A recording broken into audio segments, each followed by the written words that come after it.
Y ahora sí damos paso a la disertación central a cargo de Silvia Buchaski. Ella es licenciada en Ciencias de la Educación y magíster en Sociología de la Cultura y Análisis Cultural de la IDAES y UNSAM. Es investigadora del área de educación de Flaxo, coordinadora del diploma superior y de la especialización en gestión educativa. Bienvenida, Silvia.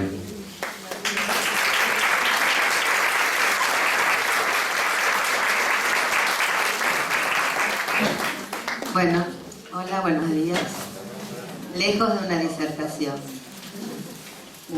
vuelo de esos lugares, pero sí de una charla y de tratar de que pensemos juntos intensamente, que eso es lo que me interesa en la vida, porque para mí pensar es igual a vivir, es igual a amar, es igual a sentir, no son retóricas que se dicen desencarnadamente. Así que intentemos eso. Bueno, como además soy medio provocadora, siempre me decían Pepita la pistolera, voy a empezar a tirar una frase que seguramente les va a inquietar, y ojalá les inquiete, que es la siguiente. Yo creo que el problema de la escuela es que no está en problemas. Que el problema de la escuela es que no está en problemas.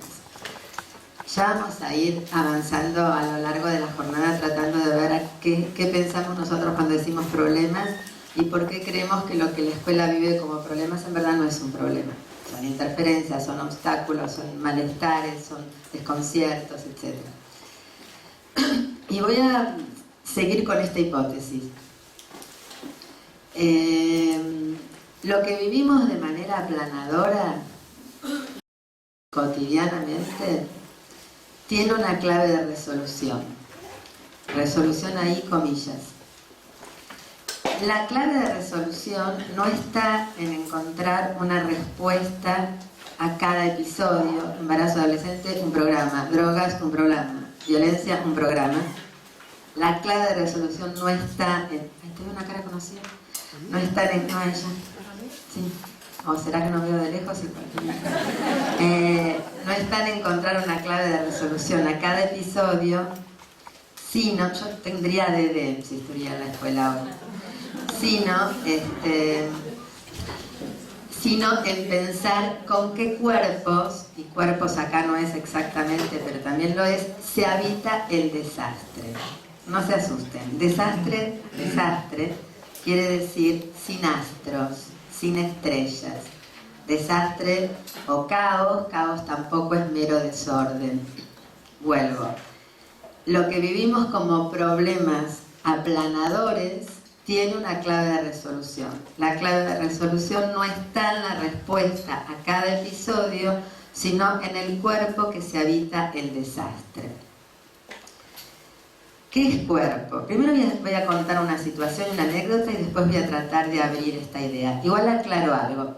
Cuerpo, que es una idea que tomamos de Spinoza, filósofo del siglo XV, absolutamente contemporáneo, y mucho más lúcido pensar desde Spinoza tal vez y desde otros filósofos que desde la pedagogía, incluso pensar la pedagogía. Piensa el cuerpo como toda aquella capacidad de afectar y ser afectado. Un cuerpo es un sistema de relaciones, tal como es nuestro cuerpo, que tiene una capacidad de afectar y ser afectado. Un cuerpo sería una cualidad sensible desde la cual uno registra el mundo, registra la relación con las cosas y funciona a partir de la mayor o menor sensibilidad que emana de esa relación con las cosas. Entonces voy a dar un ejemplo y vamos a seguir trabajando esta idea de por qué yo creo que en verdad la escuela no está en problemas y que la idea es pensar con qué cuerpo habitamos el desastre o el caos. Deleuze y Guattari tienen una idea de caos, en el libro se llama ¿Qué es la filosofía?, donde plantean que caos no es un mero desorden, sino que caos es una velocidad infinita en el que las cosas se desprenden de eso que le da inteligibilidad y pierden un grado de consistencia para combinarse de maneras indeterminadas y luego volver a desvanecerse y luego volver a armarse, etc.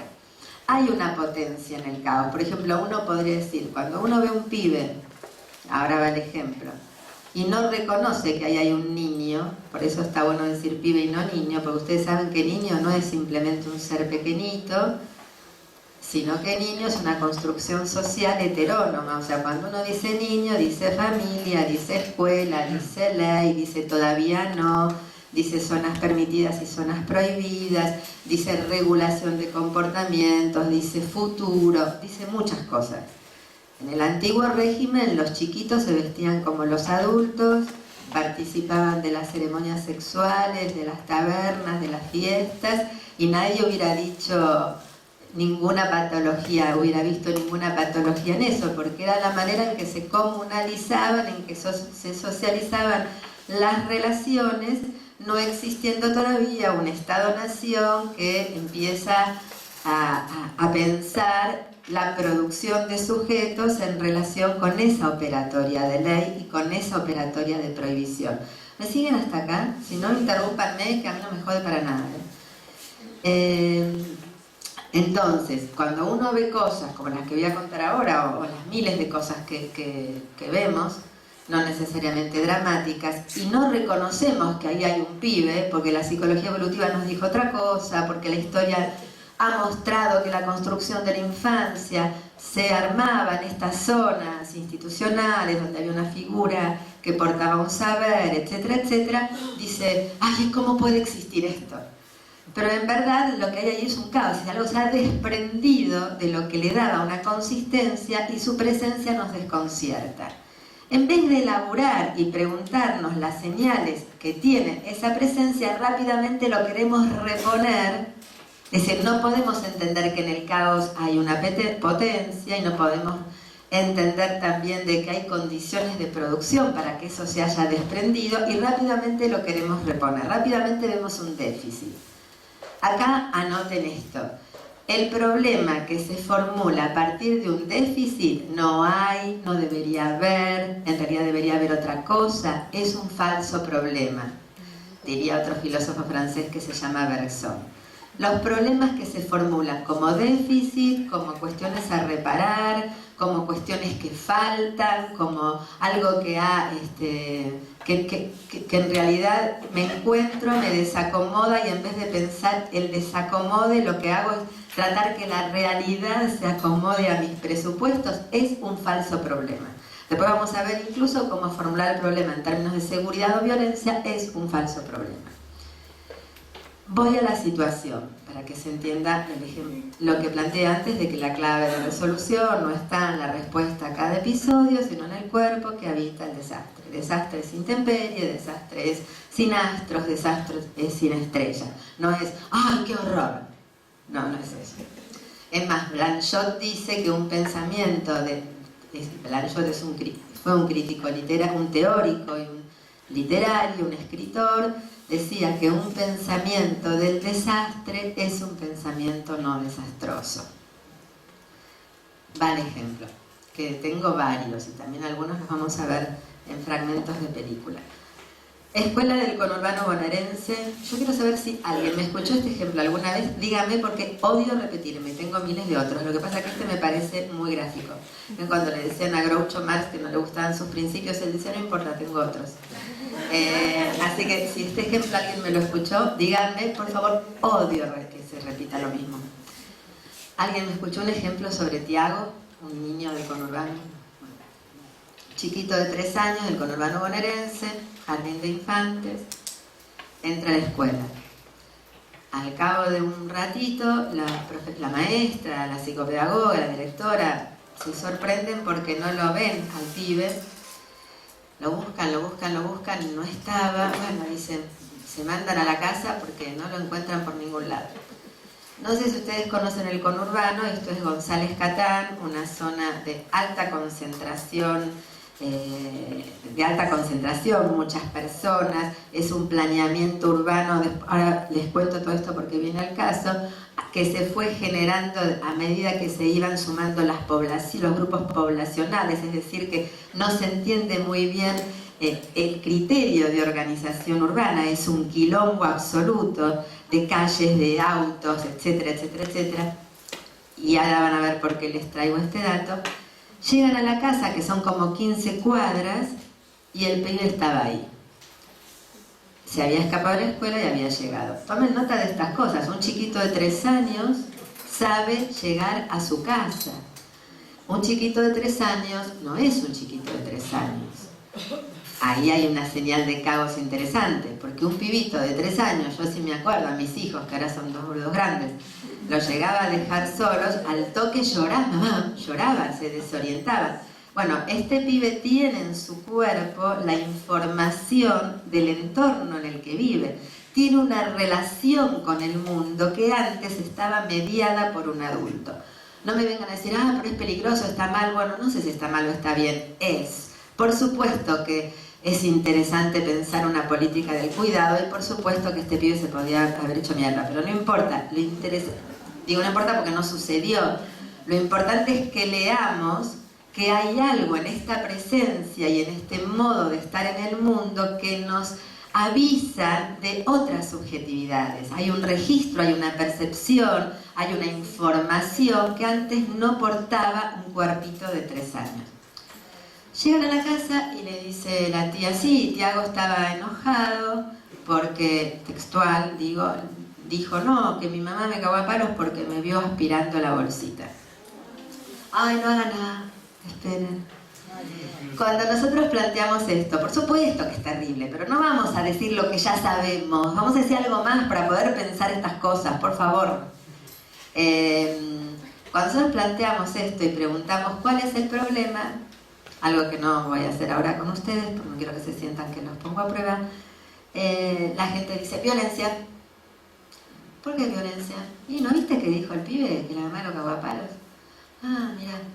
Yo cuando, estaba en mi casa, todavía mis hijos vivían conmigo y lo llamaba a mi hija a cenar, tal vez mi hijo estaba chateando y de pronto yo escuchaba y decía, che, basta, te dejo porque mi vieja me va a cagar a palos porque sigo hablando y me está llamando a comer. O sea, decir eso simplemente no significa nada.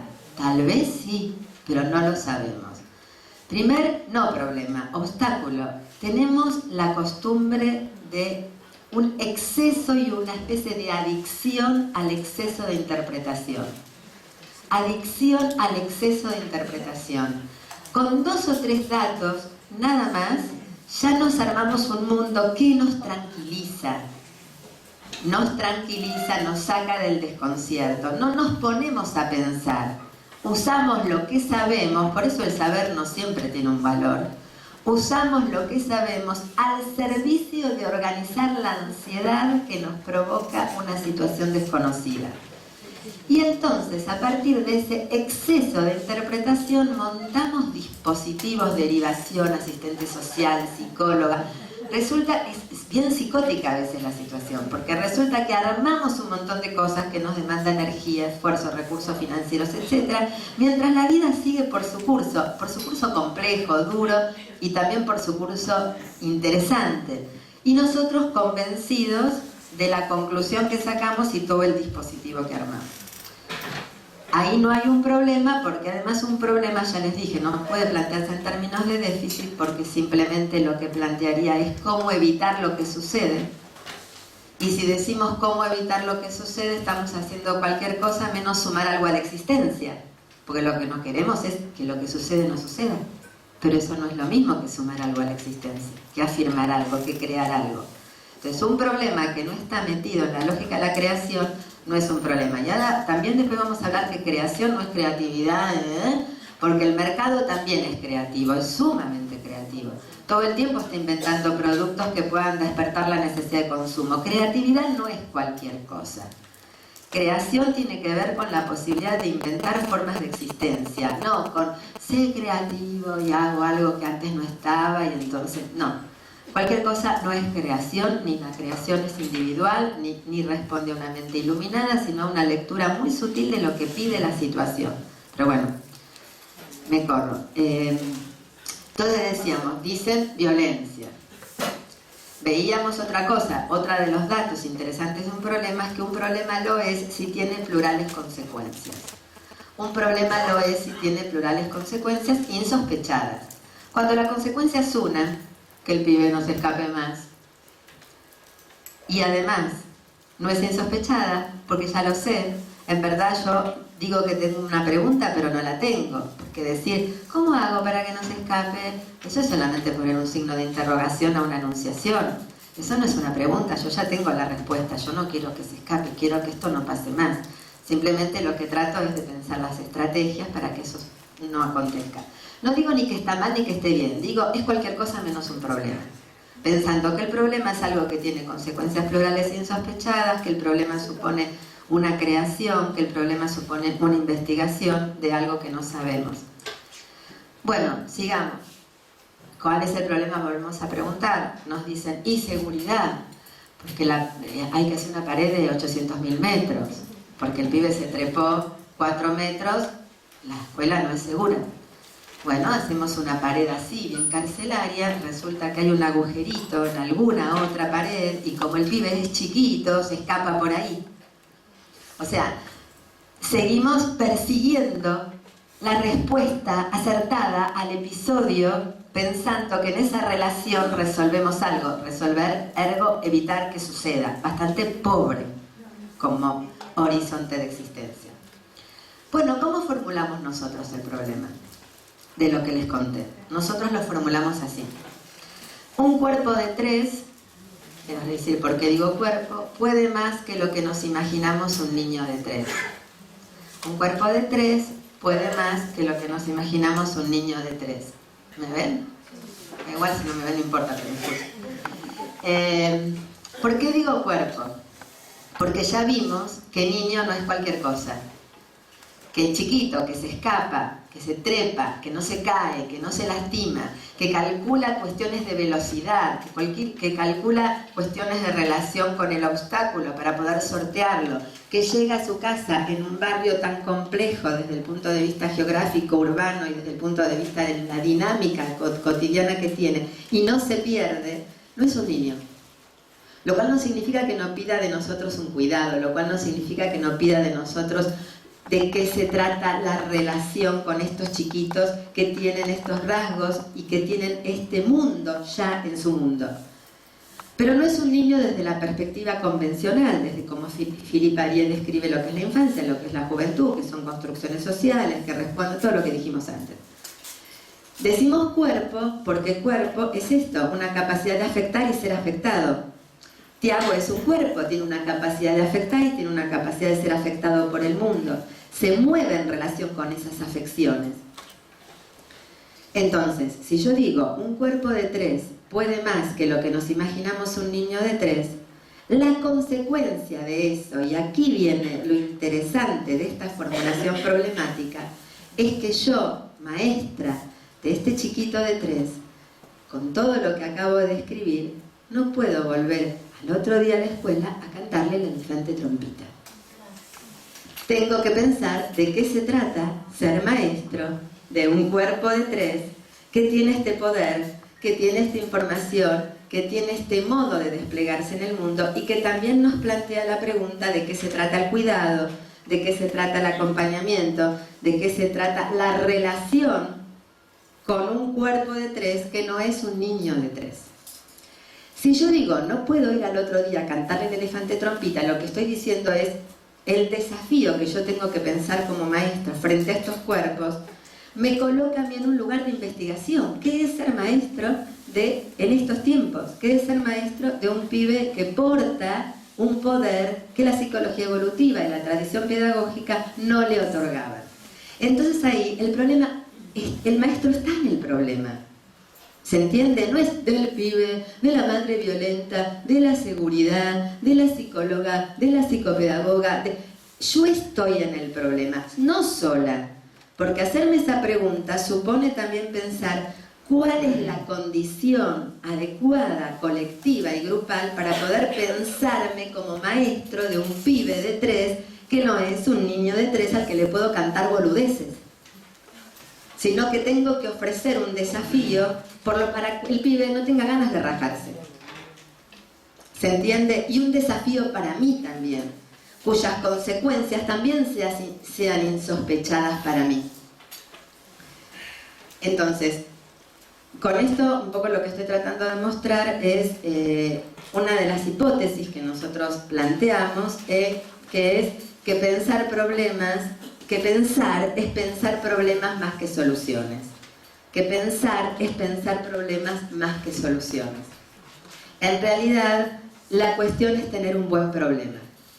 Y si yo digo, un cuerpo de 3 puede más que lo que me imagino un niño de 3, ¿de qué se trata ser un maestro de un cuerpo de 3 que tiene estas cualidades y que pone de manifiesto estos signos que me desconciertan? Se abre un camino de investigación enorme.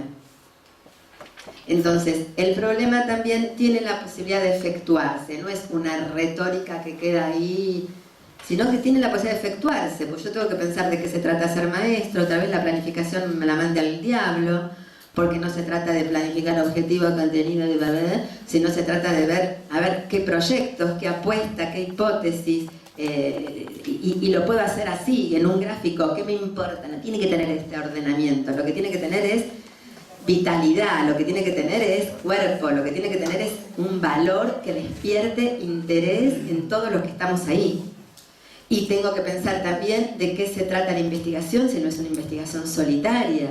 Y tengo que pensar también si tal vez la escuela no debería pensarse como un laboratorio, es decir, con un dispositivo donde pueda investigar permanentemente lo que encuentra, que no conoce, pero necesita pensar para ver qué forma le da, cómo gestiona eso que le resulta desconcertante y cómo lo gestiona de tal manera que se abran consecuencias plurales y no definidas y anticipadas de antemano. Entonces, pensar es pensar problemas más que soluciones. Deleuze decía que todos los problemas tienen la solución que se merece su formulación. Todos los problemas tienen la solución que se merece su formulación. Si yo formulo el problema, tiene ADD, porque no entiendo que en verdad la dispersión y lo que se llama la hiperquinesia en muchas situaciones son signos de la época, y gracias a Dios que existe esa posibilidad dispersiva, porque si no esos pibes se morirían, porque en esta velocidad enorme en el que acontecen las cosas, en esta simultaneidad enorme en el que acontecen las cosas, la atención periférica es un recurso activo para poder moverse en el mundo, porque las cosas no suceden en un punto fijo, ni requieren una atención concentrada en un docente, un alumno mirando a un docente. Además que muchas veces es realmente una violencia para los pibes que están en un mundo interesante, no porque todo tenga valor, pero porque todo despierta un interés. Estar 5 horas mirando un punto, además de que no reviste ningún interés.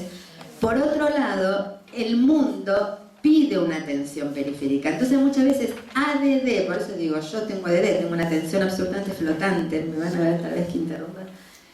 Pero el ADD también es un recurso interesante para no perdernos aquellas ocasiones que parecen pequeñitas, que funcionan al margen, pero que ahí hay algo muy contundente. Porque no siempre en el centro hay algo muy contundente.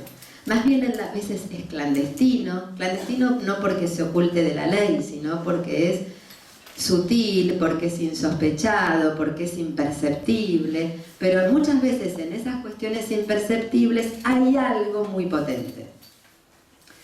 Entonces, bueno, quédense con este enunciado: pensar es pensar que los problemas, que si yo digo pensar es pensar problemas más que soluciones, la idea de que el problema tiene la solución que se merece su formulación es muy gráfica. Si yo formulo el problema como ADD, síndrome de déficit atencional, en verdad, primero yo no estoy en el problema, muy lejos del problema que les comenté antes. Por otro lado, lo pienso el problema como un déficit atencional. Creo que se repara, ese episodio tiene una respuesta puntual, lo que planteaba antes, Ritalina, lo derivo, me quiero sacar de encima el quilombo. O sea, eso no es un problema, por eso digo la escuela no está en problemas. Eso está inundada de obstáculos, de interferencias, pero no está en problemas, porque si estuviera en problemas estaría en un plano de investigación y de efectuación de las preguntas que se hacen. ¿Qué la incluiría? ¿Qué incluiría su dinámica? ¿Qué incluiría su modo de mirar? ¿Qué incluiría su percepción, su registro sensible, sus decisiones, etcétera? Me gustaría que miremos, ¿podemos mirar? ¿Alguna pregunta hasta acá? ¿Alguna pregunta, algún comentario, alguna... nada? Sí. ¿Qué? Pero no sé qué de detalle. Bueno, sí. ¿Algún comentario? Sí. Cuando vos decís que las consecuencias del problema no son insospechadas, Sí. ¿lo ponés en la misma categorización que desconocido o no? Sí, sí, sí. Ahora, que sean insospechadas no quiere decir que yo esté en una posición de sencillar hasta que aclare, sino que requiere de muchísima atención, de muchísima actividad, pero no un activismo, no una compulsión a la acción, no ahí ir a veces una observación es absolutamente activa. Y tampoco una velocidad, y tampoco una premura porque las cosas que yo quiero acontezcan.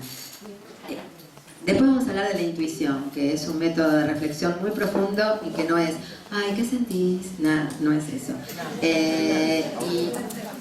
Y van a ver que estamos hablando de algo que requiere de un pensamiento y de un entrenamiento mucho más agudo y mucho más complejo que las capacitaciones convencionales, que leer y repetir los libros de moda, ni siquiera los míos, que tampoco son míos, son de un equipo. No es eso, es una cosa de un entrenamiento muy complejo. El entrenamiento en la improvisación no es hacer lo que se te cante, es pensar lo que la situación pide. Entonces hay que leer la situación. Leer la situación es leer relación de fuerzas, donde yo soy una fuerza más. No soy nada más que eso. No soy nada. No importo para nada y lo que sé le importa un cuerno a cualquiera a menos que toque un punto sensible. Y no importa nada lo que sé. No me hace ni más inteligente, ni más feliz, ni más piola, ni nada. Nada, nada. El maestro no es nada. No es nada. Desidealicemos esa figura, porque aparte puede llegar a ser más aburrido que chupar un clavo. Es un recurso que tiene que poder leer las situaciones para activar condiciones de pensamiento. Y eso es muy complejo, pero no tiene nada que ver con personajes, ni personalidades, ni ideales, ni biología, ni saberes, ni títulos, ni doctorados, ni la mar en coche. Bueno, no me conocen, a veces yo me mando, tengo compañeros que me miran y dicen, ¡ay! ¿Qué va a decir? Ya a esta altura, Dale. Vos no hablas de niños, o bueno, hiciste la conceptualización. Tampoco hablas de alumnos, hablas de pibes. Sí. ¿Cómo Está bueno lo que decís. conceptualizas al pibe? Bueno, es que el pibe es eso, es una fuerza con capacidad de afectar y ser afectado, que por supuesto generacionalmente, porque vos no sos pibe, yo no soy piba, generacionalmente nació en una época, se socializó entre comillas, bueno, digamos, vivió y se conectó y le aparecieron determinados recursos, entonces siempre hay una cualidad de los lenguajes, de las sensibilidades, de las percepciones, qué sé yo, hay pibitos de 1 año que los ves con el celu y uno dice, ¿cómo puede ser? Entonces, no es un tema de conceptualizar, es un tema, yo te diría más, en verdad, como dice Spinoza, no sabemos lo que puede un cuerpo. Yo no sé lo que es un pibe, no sé. Sé que es alguien muy veloz, sé que es alguien que tiene una relación con el lenguaje diferente a la mía, sé que es alguien que tiene una relación con los quilombos y con lo que encuentra diferente a la mía, porque no vivió una época tan cargada de romanticismo, de ideales, de épica, etc. Sé que vive un tiempo diferente, que es un nuevo, pero que yo le tengo que pasar la posta, qué sé yo, no creo en eso. Sí creo que hay algo para observar, para compartir y para intercambiar, pero no que yo tenga un poder sobre él, no que yo tenga una expectativa sobre él. En todo caso tengo una apuesta y un deseo porque algo pase entre nosotros. Y siento una responsabilidad en este sentido. Yo creo que un maestro es un recurso que piensa cuál es la condición para activar un pensamiento. Pero no es jerárquicamente diferente. Es igualmente vulnerable con por supuesto, un recorrido que le permite registrar algunas cosas más que... Pero hasta eso lo pondría en cuestión, porque por ejemplo, vos ves un bebé que se acerca a un enchufe. Obvio que el bebé no sabe que su cuerpo no se compone con la electricidad y que si lo toca se muere, no lo sabe. Vos lo sabés, porque algo de tu experiencia puede reconocer que hay ciertos cuerpos que no se componen con otros cuerpos. Entonces vos me podés decir, ¿ves que entonces hay una diferencia entre el adulto y el niño? Respecto de algunas cuestiones vinculadas a que a esta altura reconoces qué cosas se pueden componer con otras y qué cosas no, sí. Pero hasta te diría que cuántas veces nosotros vivimos situaciones de porquería y encuentros de porquería que nos destruyen, aunque no literalmente, porque no ponemos la mano en el enchufe. Como que no hemos aprendido todavía lo que se compone con nosotros y lo que no se compone con nosotros.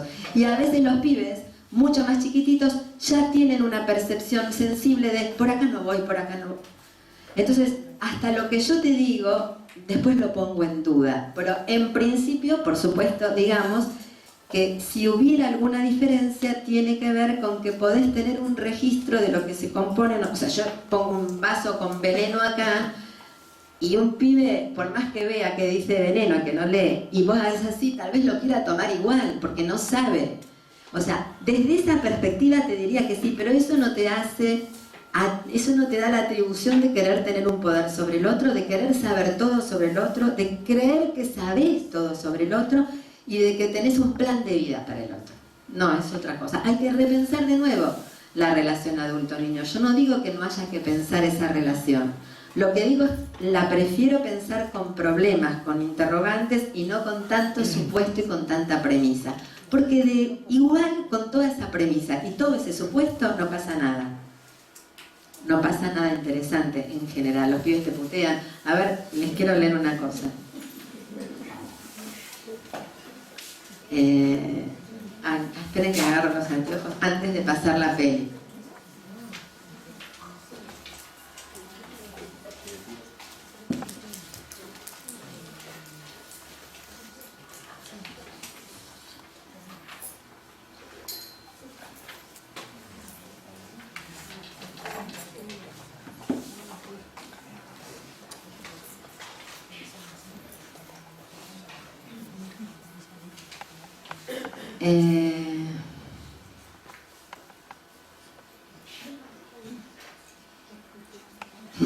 Bueno, Nico no está nunca en casa. Su vida, sus días transcurren en la calle, más precisamente en Constitución, sea la plaza o la estación, a donde entra por la reja del costado que da directo al andén del viejo marplatense.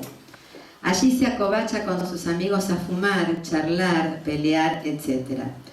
Por insistencia de su madre va a la escuela. Está terminando la primaria, de noche por sus casi 16 años. Para la maestra de tercer ciclo su presencia es insoportable. Maestra: Nico, estamos dando clase acá. Nico: y yo les estoy contando cómo armar alto churro. Alto churro. Maestra: ¿y dónde están tus cosas? No trajiste nada para escribir. ¿Para escribir qué? Lo que voy a explicar hoy. ¿Y a quién le importa lo que explicas vos, vieja? Cuando va, Nico es otro maestro en el aula. Esto lo relata a su vez un maestro. Un maestro paralelo que acapara la atención de los más jóvenes. Ahora casi ni viene, y el fin de la mamá lo fue a buscar a la 16, donde cayó por pelearse con la bandita que para en el subte. Desesperada, la madre viene con su hermanita de 4 a la escuela. Maestra, secretaria, directora, todos escuchan su pedido de ayuda. Entre llantos, ruega por una solución, porque Nico está fuera de control. Irrumpe Nico. ¿Qué haces acá? Deja de llorar, pelotuda. ¿Por qué no te ocupás de tu hija que está sola ahí en la vereda? Anda, anda. Quienes oímos casualmente desde afuera, suponemos una discusión entre pares, amigos o directamente marido y mujer. La mamá busca desolada una respuesta, pero las personas en esa sala podrán ayudarlo tanto como esos bustos en el pasillo. En la película Los Otros, se refiere a la película de Others, donde trabaja Nicole Kidman vive con sus hijos en una casa acechada por la presencia de otros. pero sobre el final descubrirían que los fantasmas son en realidad ellos, no los otros. La imagen de la escuela y sus autoridades sigue allí, pero a la hora de las soluciones, la realidad atraviesa su conformación etérea y translúcida. Tal vez no sea precisamente Nico, el otro, diferente que desentona, sino nuestras expectativas al chocar con la realidad. Está buenísimo como está escrito esto. En esta escritura hay un pensamiento, por más que no se citen autores, porque el que escribe se interroga por lo que ve, no lo celebra, no lo reivindica, pero se interroga, porque la manera de enunciación ya nos coloca frente a algo desconcertante. Decimos, ¿y esto cómo se piensa? Está clarísimo que en ese modo de enunciación no lo puedo pensar caricaturizadamente como suele pensarlo la escuela. Está clarísimo que en ese modo de enunciación él está diciendo la escuela es una parodia, porque cuando ve todos desesperados encontrando la solución, en el medio del relato que él señala, obviamente eso suena ridículo, suena desesperado, pero muy poco eficaz. Él deja entrever algunas cosas también, que el pibe le dice a la madre, dejaste a la piba de 4 años sola en la puerta, andá a cuidarla a ella. O sea, el pibe puede advertir también lo que puede ser un descuido de lo que puede ser un cuidado. Y a su vez, bueno, ¿qué es pensar con otro que tiene una forma de existencia como la que tiene? ¿Que provoca dolor? Sí, seguramente, pero en principio digamos, ¿qué es pensar con otro? O cómo la escuela se piensa como escuela cuando esas son las formas de existencia. Y cómo lo hace no moralmente. Antes de ver la peli quiero hacer una distinción que me parece fundamental entre la moral y la ética. Spinoza dice que todo lo que existe persevera en su ser. Todo lo que existe persevera en su ser. Y todo lo que existe, por el hecho de existir y de perseverar en su ser, en ese punto es igual. En ese punto no hay diferencia. La vida de Nico no es diferente de la vida nuestra, porque con distintos recursos, todo lo que existe persevera en su ser. Él persevera en su ser de la manera en que puede, y nosotros perseveramos en nuestro ser de la manera en que podemos. No siempre mejor, no siempre mejor. A veces, muy tristemente, no nos vamos a drogar, tal vez, nos clavamos un ribotril o nos clavamos otras cosas o qué sé yo, no sé, ¿quién dice que nuestra vida es mejor? Pero en principio todo lo que existe persevera en su ser. Dice Deleuze, ¿todo es igual? No, todo no es igual. ¿Y cómo hacemos para distinguir lo que es mejor de lo que no lo es? Por las consecuencias. ¿Cuáles son las consecuencias? Si las consecuencias traen más vida, si las consecuencias expanden la vida, expanden lo vital, expanden los encuentros, o las consecuencias disuelven lo vital, es decir, ya no perseveramos en el ser, porque lo que hacemos disminuye nuestra potencia de ser. ¿Me siguen? Ahora, ¿cómo saber lo que disminuye la potencia del ser de lo que no disminuye? Ah, ese no va a la iglesia, disminuye la potencia de su ser. No. Yo creo que la iglesia es fundamental, yo creo, y el otro puede creer que la iglesia a mí me opaca el poder de pensar, qué sé yo. Bueno, es cuestión de discusión y de pensamiento, no se puede clausurar, pero hay algo que sí es fundamental para distinguir la ética de la moral. La moral diría, me gusta porque es bueno. La ética diría, es bueno porque me gusta. Hay un ejemplo muy gráfico que plantea Spinoza, y es que una persona con un martillo le pega a la cabeza de otra, la mata. Con ese martillo pega el parche de un tambor, lo hace sonar. El martillo no es malo, ni es bueno. Según con lo que se componga, va a ser bueno o va a ser malo. Si se compone con el parche del tambor, va a ser bueno porque la consecuencia es que se multiplican las relaciones en el mundo y se suman nuevas cualidades en la existencia. Si le pega a la mujer, va a ser malo porque se restringe lo vital y las consecuencias se anulan en el solo acto de la desaparición de un cuerpo por el poder de otro cuerpo. Esa es la ética. La ética se evalúa en situación. ¿Es bueno o es malo? Según lo que yo vea que la situación está exponiendo en relación a sus consecuencias vitales. No hay una premisa del bien y del mal. Sí, claro que la hay, por eso ha existido la escuela, la familia, bueno, el Estado, la ideología, la iglesia, la ciencia, la academia y lo que quieran.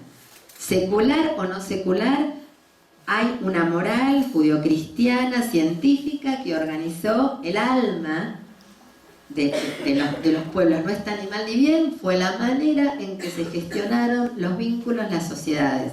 Ahora, esa es la moral. La ética es otra cosa. Y a mí me parece mucho más interesante la ética que la moral, porque la ética nos mete adentro. En la ética estamos todo el tiempo pensándonos sin saber de antemano. En la moral no estamos, simplemente como corderitos hacemos. Yo no sé si ustedes vieron la película Hannah Arendt. ¿La vieron la película Hannah Arendt? Véanla si pueden, que es maravillosa. Hannah Arendt fue una filósofa judía alemana que estuvo un tiempito en un campo de concentración, luego logró radicarse en los Estados Unidos. Cuando en el año 60 se hace el juicio en Jerusalén a Eichmann, que fue uno de los nazis más recalcitrantes, ella participa, enviada por el New Yorker a Nueva York para escribir sobre el juicio. Llega al juicio y Eichmann está adentro de una especie de jaula de cristal. Ella lo mira y dice, y empieza a pensar sobre la banalidad del mal. Lo mira y dice, es un infeliz, lo veo así y no podría ser yo. Este tipo no odiaba a los judíos, amaba demasiado la obediencia. La ley le decía, mata a los judíos, como amaba mucho la obediencia, los mataba. Si le hubiera dicho mata no sé qué, los hubiera matado. Cuando ella escribe sobre la banalidad del mal, se lleva el odio de sus amigos intelectuales que dicen, pero ¿cómo la banalidad del mal? La banalidad del mal, que es cotidiano, nos puede pasar a cualquiera, sí. El problema es la obediencia a la moral, nos puede llevar a cualquier lado. La ética no, porque en la ética hay una responsabilidad permanente sobre la decisión, sobre mi pensamiento, sobre lo que juzgo como bueno o juzgo como malo, en función de algo que no sé de antemano, sino que tengo casi la obligación porque hace a una decisión de pensarlo. El mal nunca es radical, el mal es extremo, lo radical es el bien. Es decir, radical, ¿qué quiere decir? Que puedo crear otras formas de vida. El mal no crea otras formas de vida, el mal en este sentido. El mal puede ser extremo, puede llegar a una crueldad enorme, lo sabemos bien por la dictadura que hemos vivido nosotros. Pero nunca es radical, porque no tiene la capacidad de producir formas de vida, no tiene la capacidad de hacer inconclusa e indeterminar a la vida tal cual como la es. La quiere determinar todo el tiempo según los juegos de poder, según la ideología que en ese momento discrimine lo que está bien y lo que está mal. Por eso para mí la política es el pensamiento y la producción de formas de existencia. Esa es la política. No es el partido político, no es una línea u otra. Pensar formas de existencia no es voluntario. No es que está de moda, alguien me lo recomienda, mañana voy a la escuela y digo, che, tenemos que pensar formas de existencia. Es patético eso. Las formas de existencia se piensan involuntariamente. Algo acontece, algo chiquito, no un terremoto. Algo veo, me hago una pregunta, la pregunta sacude y perfora mis creencias, mis saberes, mi tradición, mi historia. Hay una mutación sensible y esa mutación sensible me hace la pregunta, ¿cómo se vive esto? ¿Qué tipo de relaciones armamos? En el plano afectivo, sexual, amoroso, económico, cultural, en todos los planos. Porque no es cierto que es la escuela y todo lo demás no. O sea, yo puedo ser un zombie en la vida y una creativa en la escuela. No existe. Eso no es así. Pensar y gestionar y efectuar formas de existencia es profundamente político, pero eso no sucede, no se produce por un curso, sino se produce porque uno choca involuntariamente con algo que te sacude tus presupuestos. Y eso produce consecuencias en las preguntas que te haces y en las relaciones que armas. Lo que vamos a ver son unas escenas de Detachment. Detachment es una película de Tom Cage, es una película del cine independiente canadiense, creo que es una producción Canadá-Estados Unidos, una coproducción. Se llama Detachment. El director es Tom Cage. Y el protagonista es Adrien Brody, que tal vez lo vieron en alguna, por ejemplo en El pianista y en... La película transcurre en una escuela periférica de Nueva York. Él es un maestro sustituto. Miremos, después la charlamos en función de todo lo que venimos a hablar.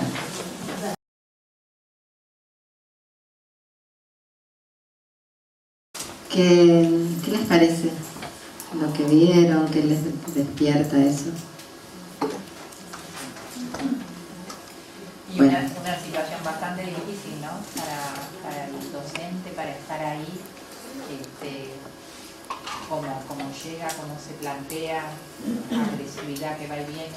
Él no lo piensa así. Para él es genial lo que le pasa. A ver,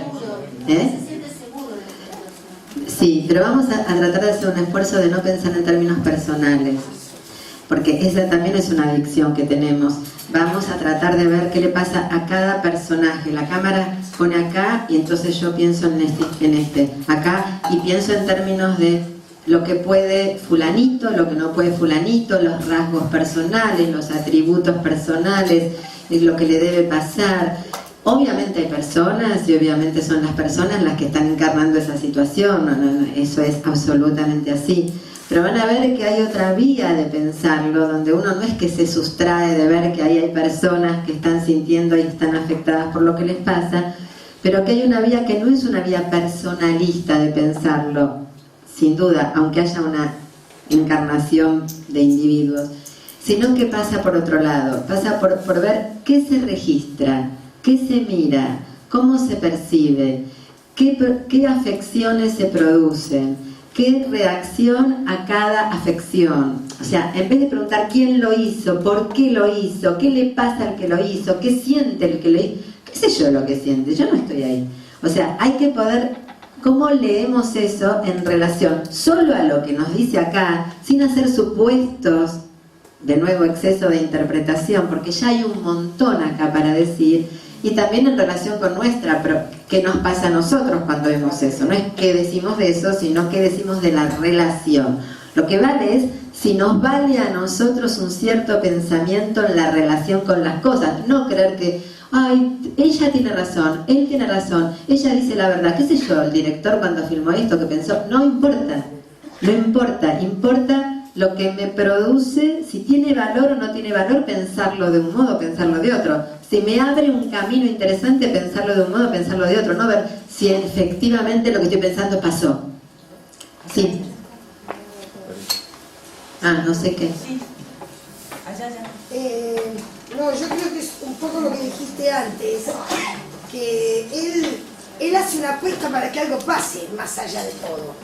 Sí, y ahora vamos a ver qué pasa, para no decir qué hace él, qué pasa en ese cuerpo sensible, cuerpo vibrátil, diría Sueli Rolnik, que es una psicoanalista, filósofa ucraniana, pero que vivió en Brasil muchísimos años, casi brasilera, que fue una alumna de Deleuze, que leamos las afecciones y leamos lo que tiene lugar un cierto pensamiento. Leamos cómo piensa un pensamiento que piensa eso. Obviamente que está encarnado en él, pero no solo en él, en una relación. Fíjense, es lógico que él no llega a esa escuela diciendo, ay, ojalá que hoy alguien me reviente la cabeza. No, más bien que es duro pasar por algunas. Nadie elige, por es involuntario, nadie elige pasar por situaciones que te hacen pelota. Nadie elige. El tema es cómo podés conquistar nuevos poderes sociales atravesando esa situación y no viviéndola desde el narcisismo personal. Entonces, primero esto, nadie decide voluntariamente pasarla mal. Pasa que se la pasa mucho mejor cuando se piensa bien eso que te desacomoda. Entonces, no hay curso de capacitación que puedan... Por eso es ridículo que me den, que me preparen para hacer lo que no se me ocurre. No se puede preparar para lo que yo desconozco. Lo que se puede es entrenar una sensibilidad, entrenar una percepción, entrenar un registro, entrenar una velocidad para construir respuestas urgentes, pero también respuestas más lentas de construcción de un sostén colectivo para pensar esto que no conozco. Eso se puede, pero capacitar en el sentido, te digo lo que hay que hacer, cómo hay que hacer y qué tenés que leer para que te salga bien, olvídalo, fracaso absoluto. Así. Pensando, haciéndose buenas preguntas. Sigamos un poquito más. Entonces, él llega y se encuentra con algo que no sabe. Primera cosa que tira la escuela abajo, porque si algo la escuela es o era justamente un objeto que o una experiencia o un territorio que se podía definir. Hay un libro muy interesante de fotografías que no sé si es de 1970, 1980, francés, donde dice: en este horario, en todos los lugares del mundo, los chicos se encuentran haciendo esto. O sea, si algo la escuela tenía era la posibilidad de definirla, preverla, anticiparla, porque Foucault, el dispositivo de encierro, ¿qué era? Dispositivos que prescribían las operaciones, los ritos, las maneras de socializar a los sujetos. Por eso cuando decíamos a los pies, esto no es una cancha de fútbol. Claro, esto se habita de otro modo. Lo que tiene esto es una forma clara de decirte cómo lo tenés que habitar. Por eso cuando te haces el loquito te digo, no es una cancha de fútbol. Entonces, primer dato, si yo tengo que decir que es una escuela, no puedo decir todo eso, porque entonces no estoy leyendo lo que vivo. Tengo que decir, ¿qué es una escuela? Un nodo, diría yo. ¿Qué es un nodo? Un nodo, piensen en la biología y en la informática. Un punto que junta conexiones. ¿Hacen común? Ah, no hacen nada. El común se arma. Hay nada en común, dice Espósito. La escuela es un nodo. Lo único que sabemos es que es un punto. Ni siquiera puedo decir espacio, porque el espacio siempre tiene atributos. El espacio no es simplemente un lugar físico, sino digo territorio. El espacio es algo que está conformado de una manera y que se habita de una manera. Es un nodo, es un punto que junta una serie de presencias. No es menor, para que nos siga importando. No existen muchos lugares que junten cotidianamente una serie de presencias. Pero eso es todo.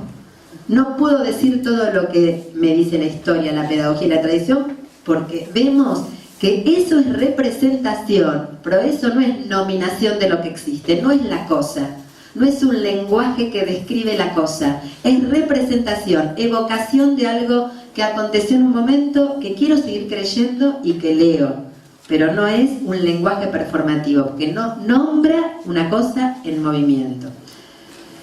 Sin embargo, este maestro, como pensó eso, porque si no, no hubiera reaccionado como reaccionó, puede pensar que también es un territorio interesante para investigar. ¿Investigar qué? ¿De qué somos capaces? Lo que podemos. La pregunta entonces no sería ni qué debe una escuela, ni qué hay que saber, sino cómo podemos en el nodo poner a prueba la experiencia de lo común. ¿Cómo podemos en el nodo poner a prueba la experiencia de lo común? ¿Mediado por la literatura? Sí. ¿Mediado por un texto? Sí. ¿Mediada por miles de cosas que tengan señales interesantes? Textos, pero no solo. El texto también es lo que yo les acabo de leer. La situación de Nicolás diciendo, che vieja, ¿a quién le importa lo que...? Toda esa situación también es un texto, porque texto es todo lo que se lee. Y yo tengo que poder leer eso. Y es más difícil leer eso que leer un libro donde está toda la lógica de explicación, definición, porque de mí no exige nada. Esto también es un texto y esto también hay que aprender a leerlo. ¿Quién dice que aprender a leer esto tiene menos valor que aprender la argumentación de un autor? Tiene más valor, porque me da un entrenamiento para la vida y para cualquier plano de la vida muchísimo más abierto, muchísimo más interesante, más inagotable. Entonces, ¿en qué estaba? Como el maestro ha pensado que la escuela ya no es la escuela, y vos me decís, ¿cómo sabés que lo pensó? Porque uno lo ve en el conjunto de escenas que lo pensó, no es que tienen que decirme, lo pensé. Cuando el pibe raja a uno y al otro no, lo que nos está mostrando es que él dejó caer la impostura del maestro, porque el maestro no hubiera rajado a uno y a otro no, hubiera rajado a los dos. No, el maestro hubiera llamado al director. O hubiera llamado al director. Y es más, raja el primero, pero dice, ¿dónde voy a la dirección? Como el lugar automático, anda donde se te cante, no me importa dónde vayas. Ni siquiera echando al primero, que se parece bastante a lo que puede ser la lógica de la sanción de un maestro, es el maestro clásico, porque le dice anda donde quieras. ¿Y por qué echa el primero y no echa el segundo? Porque el primero agrede a una compañera y él ahí cuida algo de el cuidado hacia su compañera. El segundo no es que lo agrede a él, el segundo tiene mucho valor para él lo que pasa con el segundo. El primero no tiene ningún valor, tómatela, pibe, no jodas. Pero el primero sí, el otro sí tiene, el segundo sí tiene mucho valor. ¿Por qué? Primero porque el negro que se levanta a provocarlo así, de alguna manera está diciendo yo quiero tener algo que ver con vos. Y esta es la manera. También está diciendo tengo en mi haber los boludos de los profesores que nos desprecian, entonces te pongo a prueba a ver si vos sos lo mismo o no sos lo mismo. O sea, el pibe tiene también una lectura de la situación y está poniendo la prueba. Y también está diciendo, tengo una fuerza, me enojo, tengo una fuerza. De nuevo, dice Spinoza, todo lo que existe persevera en su ser. A veces el enojo y la fuerza es lo que te permite perseverar en tu ser y no morirte. Entonces, tiene una fuerza. Él ahí ve una potencia, él no ve hostilidad. Ve a alguien que lo interpela, ve a alguien que tiene una fuerza y ve a alguien que ha hecho una elaboración de su experiencia en la escuela. Y lo pone a él frente a la prueba de ¿qué hago yo con esto? ¿Para qué? Para que seamos amigos, para que entienda, para que agarre la hoja, que después la agarró y no importa. Y escriba, no. Para zanjar la imposibilidad de un encuentro. Pero zanjar la imposibilidad de un encuentro no quiere decir la resuelvo ya, somos felices, nos amamos y vas a hacer lo que yo quiero. No, zanjar la imposibilidad no es resolverlo para siempre, pero no es menor zanjar la imposibilidad, porque es desbloquear algo que una vez que se desbloquea hay ya un terreno para seguir poniendo a prueba cosas.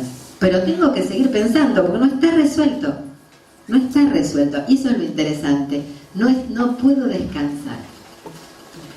A ver, puedo descansar, pero descansar en el sentido de la inercia, del automatismo, de ya está, ahora aprieto, pongo primera. No, en ese sentido no puedo descansar. Hay una atención que no se puede anestesiar más.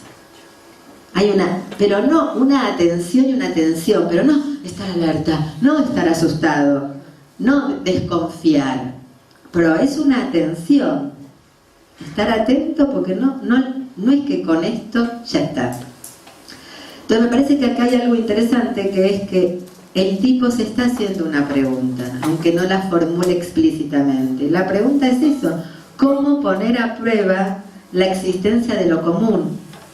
O mejor dicho, ya aprendí que lo común es una prueba. ¿Cómo lo efectúo según los obstáculos o según las cuestiones con las que me encuentro? Pero ya aprendí que lo común es una prueba. Una prueba en el sentido de una experimentación, en el sentido de algo que no está resuelto en los cánones convencionales del cumplimiento de un rol. Cumplo el rol de mujer, de marido, de hijo, de docente, ya se armó lo común. No. Ese es el otro tema. Ser docente no es cumplir con ningún rol y ninguna función, porque el rol y la función son definiciones de una estructura, y si la estructura está estallada, como vemos que está estallada, es patético, ridículo y estéril pretender agarrarme del rol o de la función, porque el rol y la función ya no pueden funcionar porque no tienen estructura, porque está caotizado todo. Entonces, el rol y la función tienen que devenir posición, tienen que devenir pensamiento, tienen que devenir gestiones desde el punto de vista de organizar con los elementos que hay algún tipo de agenciamiento de relación, pero no hay un cumplimiento de una prescripción, porque no hay interlocución, porque no hay condiciones, además de que es totalmente aburrido, que algo suceda por cumplimiento de una prescripción. Porque del otro lado me encuentro con Nico, que me dice, la prescripción es agarrar el cuaderno, agarrar el lápiz, escribir. Ok. Antes esa prescripción contaba con un interlocutor que, podrido o no podrido, sabía que tenía que jugar ese juego. Hoy yo voy con la prescripción, voy con el rol, voy con la función y me encuentro con Nico que me dice, a quién le importa lo que vos explicás. O me encuentro con el pibe este que me revolea el maletín. O me encuentro con otro que no hace ningún quilombo pero que está absolutamente en su mundo con los Walkman o con lo que fuera.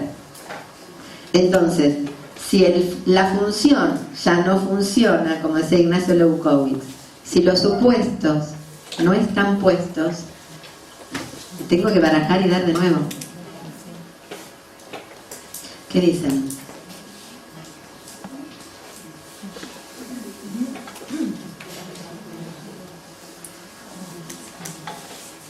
Es un desastre. Es un desastre, no desastroso. ¿Me dan un mate? Yo creo que todo se resume en la escena de antes de entrar a la auto. Todo lo que vos dijiste es ahí. A ver. Cuando la hacen. Ahí está. Es un desafío porque todo lo que... Claro. No sé con qué lo voy a encontrar. Sí, era así.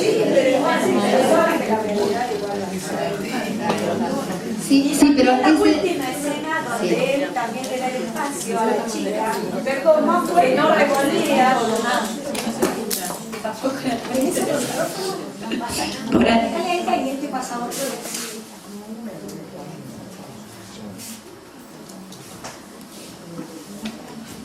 Por ahí también en la última escena, donde también él le da el espacio a la chica, donde él crea ese que se queda acomodando, ese, para empezar, o bueno, también un vínculo con aquel que no revolea, que trató de... Pero no es un vínculo con el que no revolea, porque si no, de nuevo, de alguna manera estamos diciendo, bueno, también hay mejores formas, mejores pibes. Para él, el que revolea es todo lo que lo hizo pensar. No, yo creo en esto de que en la diversidad, o sea, a todos le da tanto a uno como a la chica.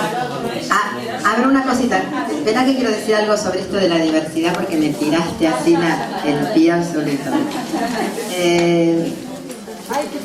Hay algo que es... no puedo con eso. Los discursos de la diversidad y los discursos de las diferencias son una mentira en un punto. Y les voy a decir por qué. No, pero no sabes por qué lo voy a decir. No sabes por qué lo voy a decir, porque yo creo profundamente en la diferencia. Lo que pasa es que creo que la diferencia es quebrar la identidad. Ojo, que yo creo absolutamente en la diferencia. Pero lo que creo no es en la caricatura de creer que estamos navegando la diferencia cuando seguimos hablando de identidades. Quiero decir esto, puede haber muchos y puede haber uno, con mayúscula.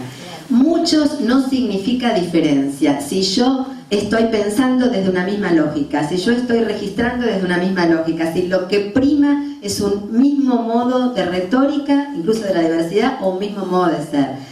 La diferencia es bastante más peligrosa, incluso, por eso te digo, seguro me vas a aplaudir ahora, bastante más peligrosa que lo otro, que conserva todo en su lugar. Lo que estoy provocando es algo pensando que no lo pienso yo, lo piensa Deleuze, lo piensa mucha filosofía y mucha política, es la diferencia como toda situación que contiene en sí el núcleo que puede hacer que sea otra cosa.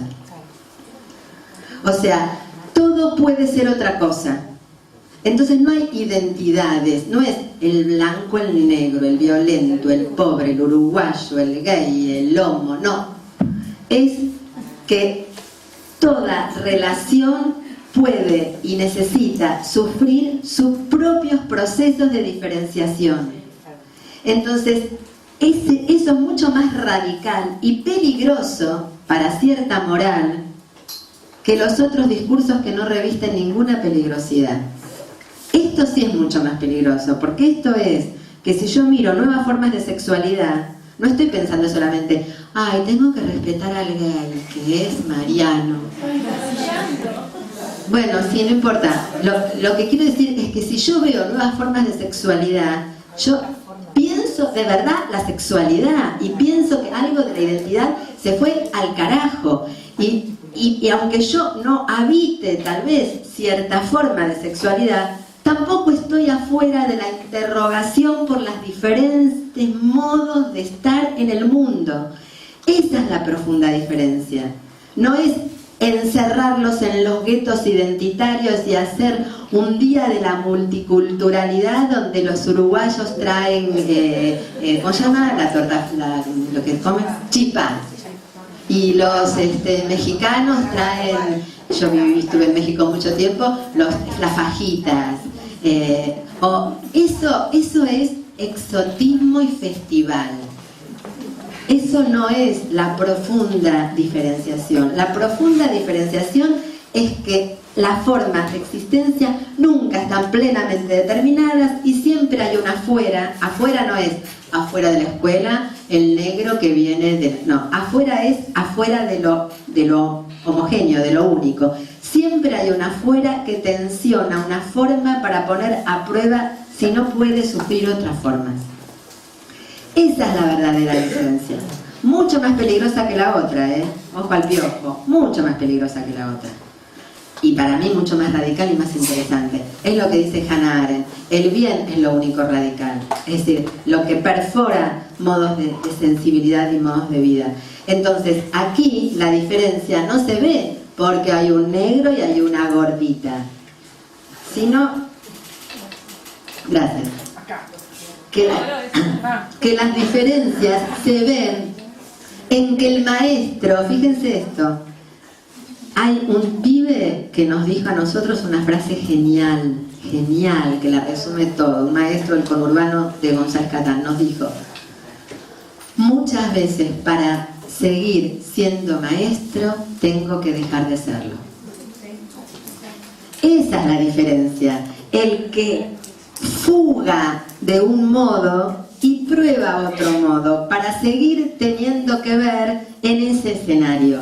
Entonces acá la diferencia no se ve en la relación del maestro, identidad maestro, con la niña, con el niño, con el negro, con el pobre. Hay diferentes, hay gente que atiende, hay gente que no atiende, respeto al que no atiende. No, ese pensamiento tú tienes el otro. No miren jerarquías, no miren diferencias en términos de identidades puras, miren tensiones. Y las tensiones no son siempre buenas, porque la tensión, a diferencia de la dominación, es un juego de fuerzas, donde uno pone a prueba lo que puede resultar más fuerte en el sentido de mejor, no dominante. Entonces, la diferencia se ve en el maestro que para seguir siéndolo tiene que dejar de serlo. La diferencia se ve en la deriva de un bloqueo en el vínculo a una posibilidad de intercambio. Posibilidad. La diferencia, y podemos seguir pensando, la diferencia se ve en una escuela que perfora, porque si ven toda la película van a ver que hay momentos que está la directora así con su trajecito sastre, tirada en el piso agarrándose del micrófono. La diferencia se ve en una escuela que en su interior también perfora lo escolar, ¿sí? En lo que el tipo arma ahí. O sea, la diferencia hay que describirla en las derivas de los modos de estar en el mundo, no en identidades encerradas. Y como meto la palabra tolerancia, creo que estoy... Porque aparte la tolerancia es lo más irrespetuoso que hay, porque te banco, pero me chupa huevo lo que yo. La diferencia se ve en la vulnerabilidad de él y en perforar el narcisismo. No me lo hace a mí, sucede y yo tengo que pensar esto. Y no es que él hace eso porque no conoce otra cosa. Sí, yo también hago esto porque no conozco otra cosa. A ver, todos podemos decir eso. La cuestión es en qué medida esto que acontece me permite pensar una deriva de los modos de estar en el mundo, en este caso, en el aula. En qué medida esto que vivo, que no lo busqué, que no es voluntario, que no siempre la paso bien, se me vuelve una interrogación que hace fértil y activa la tarea del maestro. La diferencia se ve en que el maestro pasa de ser el maestro que replica, que aplica y que sabe a un investigador. Esa es la diferencia. Diferencia es igual a proceso de derivas y de diferenciaciones de una situación. Una afuera, algo que desconozco, que no sabía que iba a pasar, produce una mutación sensible. Esa es la diferencia. La producción de una mutación sensible que me empuja a preguntarme qué carajo hago ahora, qué siento distinto, qué veo distinto, qué pienso distinto.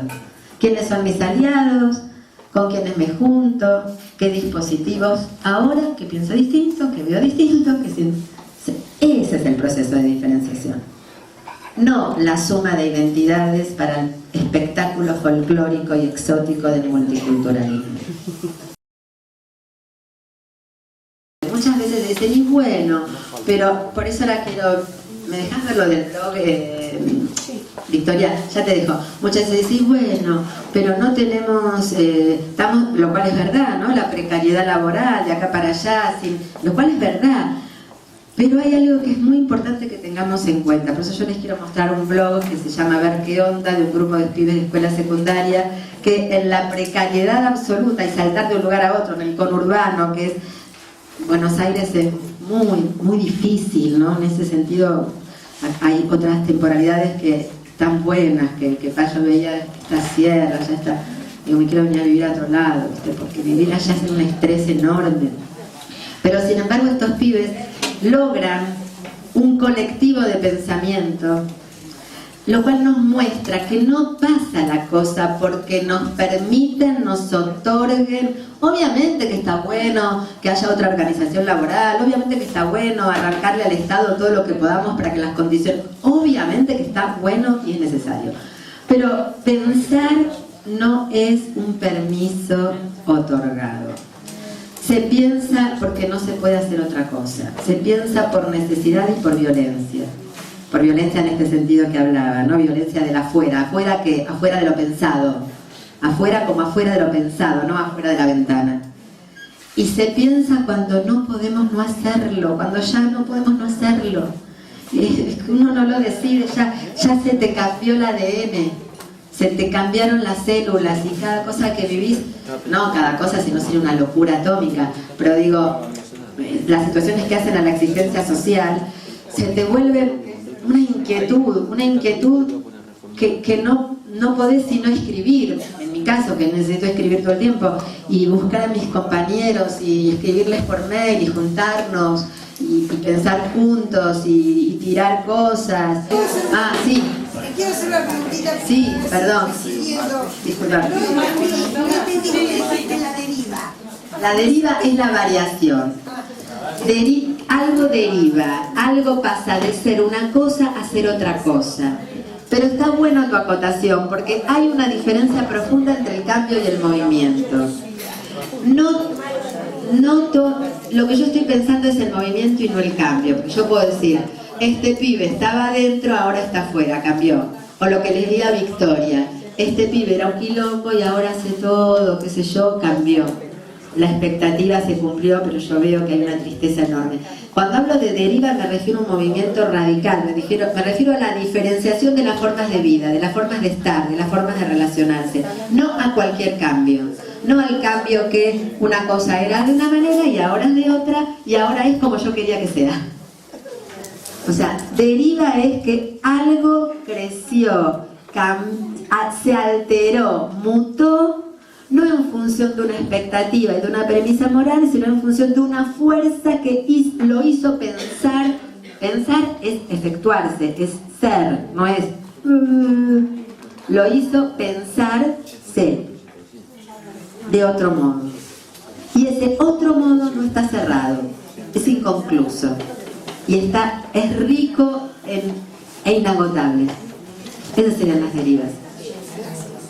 Hay un autor ¿qué?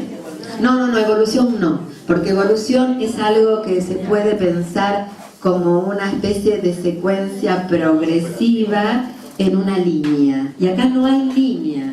No hay hoy, mañana, pasado, presente, pasado, futuro. El tiempo, acá hay tiempo, y tiempo es movimiento. No es una línea que se puede prever, anticipar, cumplir y perseguir. No tengo la más pálida idea que me va a pasar mañana. Lo cual no significa que esté dormida, que no tenga deseos, que no tenga apuestas. No significa eso. Pero no hay línea, hay movimiento. El tiempo es movimiento. Movimiento es que es problema, porque lo único que lo altera y lo muta son los problemas. Pero no hay evolución porque no hay una línea de tiempo progresiva, de lo simple a lo complejo, no. Hay alteraciones, hay mutaciones, hay diferenciaciones, que hay que poder leer para advertir qué consecuencias nos trae y qué nuevas preguntas nos trae. No hay estabilidades. A ver, esto es medio difícil, se los tiro así, pero está bueno. No hay estabilidades, pero hay duraciones y hay consistencias. Como soy petiza, me pongo acá. La duración no significa que algo, este vaso blanco de cartón, va a durar toda la vida. Blanco y de cartón vacío. La duración es el movimiento. Lo único que dura es el movimiento. Todo se mueve. Eso dura. Nada deja de moverse o se muere. Eso es lo único que dura. El tiempo como movimiento.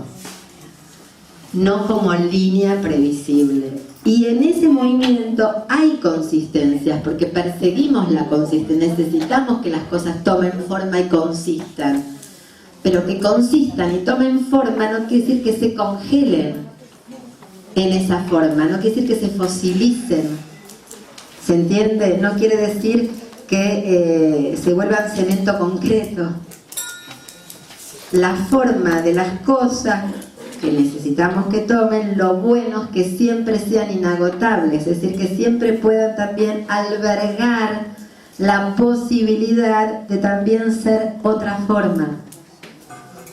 ¿Se entiende? A ver, piensen en el amor. Si pueden, lean el libro de Elogios del Amor de Badiou. El amor tomó distintas formas. Hubo amor romántico en algún momento, amor vinculado a la institución, matrimonio, pareja, Lo que permanece es el amor como pregunta en torno de la relación, el erotismo y qué sé yo qué más, porque es tan difícil hablar del amor, pero no quiere decir que la forma sea la misma, siempre romántico. Es más, el amor romántico es la mejor manera de matar al amor, porque es puro ideal, pura ilusión.